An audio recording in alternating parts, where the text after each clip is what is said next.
Hello friends, welcome back to my channel. எப்பவும் ஒரே மாதிரி சிக்கன் கிரேவி செய்யாமல் இன்றைக்கி சூப்பரான டேஸ்ட்டில் ஒரு சிக்கன் கிரேவி எப்படி செய்யலான்னு பார்க்கலாம். வாங்க என்னோடய வீடியோக்குள்ளே போகலாம். இப்போ இரும்பு கடாய் நான் வச்சுருக்கேன். நீங்கள் இரும்பு கடாய், நான்ஸ்டிக், உங்களுக்கு விருப்பமான எந்த கடாய் வேணாலும் வச்சுக்கலாம். ஆனால் அது கொஞ்சம் ஒட்டாமல் இருக்கணும் கடாய். அந்த மாதிரி கடாய் எடுத்துக்கோங்க. நான் இப்போது இரும்பு கடாய் தான் எடுத்துகிட்டு சன்ஃப்ளவர் ஆயில் ஊற்றிட்டு சோம்பு, பட்டை, லவங்கம் போட்டிருக்கேன். அது பொரிஞ்சதும் ஒரு பெரிய வெங்காயம் நல்லா பொடியாக கட் பண்ணி நீல வாக்கில் கட் பண்ணி போட்டுக்கோங்க. அதுக்கப்புறமா ஒரு பெரிய தக்காளி அதையும் கட் பண்ணி போட்டுக்கோங்க. நல்லா எண்ணெயிலேயே நல்லா வதக்கணும். அதுக்கப்புறமா ஒரு பச்சை மிளகா, இல்லைன்னா உங்கள் காரத்துக்கு தகுந்த மாதிரி 2 பச்சை மிளகாய் ஆட் பண்ணிக்கலாம். எண்ணெயிலேயே நல்லா வதக்கணும். ஒரு சொட்டு தண்ணி கூட ஊற்றக்கூடாது. இதுக்கு தேவையான இஞ்சி பூண்டு போட்டுக்கலாம். போட்டுட்டு நல்லா ஃப்ரை பண்ணிடுங்க. அதுக்கப்புறமா கருவேப்பிலை, கொத்தமல்லி போட்டுக்கோங்க. புதினா இலைகள் கூட போட்டுக்கலாம். அதுவும் டேஸ்ட் அவ்வளோ சூப்பராக இருக்கும்.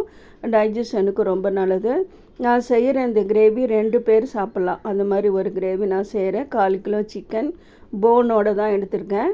போட்டு இதை நல்லா ஃப்ரை பண்ணிடணும். தண்ணியே ஊற்றாதீங்க. அதுக்கப்புறமா கொஞ்சம் மஞ்சத்தூள் போட்டுக்கலாம், மிளகாய்த்தூள் போட்டுக்கலாம். ஏற்கனவே பச்சை மிளகாயோட காரமும் இருக்கும். அதுக்கு தகுந்த மாதிரி மிளகாய்த்தூள் நீங்கள் போட்டுக்கோங்க. நல்லா எண்ணெயிலேயே பாருங்கள் நல்லா ஃப்ரை ஆகுது பாருங்கள். அதுக்கப்புறமா சிக்கன் கொஞ்சமாக இருக்கிறதுனால நான் ஒரு உருளைக்கிழங்கு தோலை நீக்கிட்டு பொடியாக கட் பண்ணி போட்டிருக்கேன். தேவையான அளவு கல் உப்பும் போட்டுட்டேன். நல்லா இதை ஃப்ரை பண்ணிகிட்டே இருங்க. சூப்பர் டேஸ்ட்டாக இருக்குங்க. நம்ம தண்ணி ஊற்றாமல் இந்த கிரேவி செய்கிறதுனால டேஸ்ட் அவ்வளோ சூப்பராக இருக்கும். கொஞ்ச நேரம் மூடி போட்டு இதை மூடி வச்சுட்டு அதுக்கப்புறமா அந்த கிரேவியெல்லாம் கொஞ்சமாக ஓரமாக ஒதுக்கி வச்சுட்டு அந்த எண்ணெய் இருக்கும் பாருங்கள், அந்த எண்ணெயில் மிளகுத்தூள், சீரகத்தூள் போட்டுட்டு அந்த வெறும் எண்ணெயிலேயே இது கொஞ்சம் ஃப்ரை ஆகணும் பாருங்கள். கொஞ்சம் எண்ணெயிலேயே நல்லா ஃப்ரை ஆகிற மாதிரி நீங்கள் நல்லா இதை வதக்கிடுங்க. பச்சை வாசம் இல்லாமல் கொஞ்சம் டேஸ்ட்டாக நல்லாயிருக்கும். அதுக்காக தாங்க. இப்போ எல்லாத்தையும் சேர்த்து நல்லா அதை ஃப்ரை பண்ணிடுங்க. இது தயிர் சாதம், சாம்பார் சாதம், ரசம் சாதம், ஃப்ரைட் ரைஸ், வெறும் வெள்ளை சாதத்தில் கூட போட்டு சாப்பிட்லாங்க. அவ்வளோ டேஸ்ட்டாக இருக்குங்க இந்த சிக்கன் கிரேவி.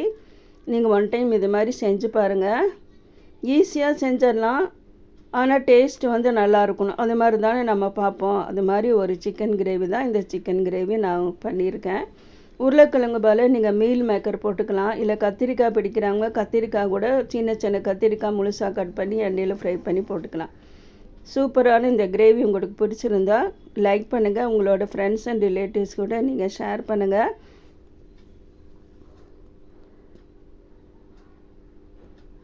இந்த கிரேவி